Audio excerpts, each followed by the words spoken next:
Bagong araw, bagong buhay. Dahil Sunday ngayon, maaga tayong gigising. Ito yung mga bagay na ginagawa natin araw-araw. So nagigib muna tayo ng tubig para sa ating mga alaga.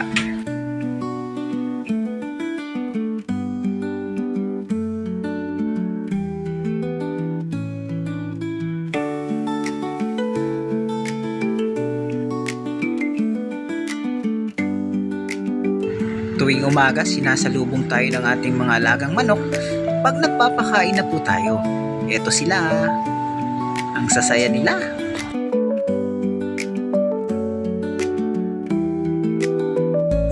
O alam ko ano nasa isip nyo, tinolang manok ano?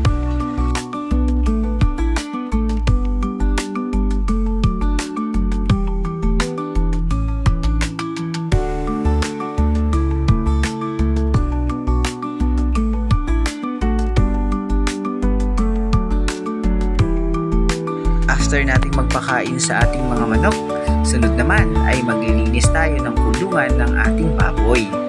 At syempre, magpapakain din tayo.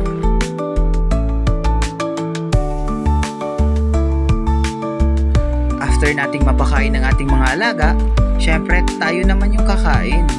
So, prepare na natin yung ulam natin. Our ulam for today is yung request ng ating napakagandang asawa, adobong atay. Yan. Sarap yan.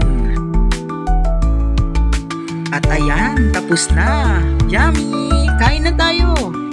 At dahil Sunday nga ngayon, di dapat kalimutan, magsimba with the family.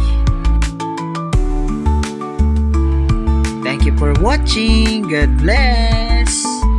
Don't forget to like,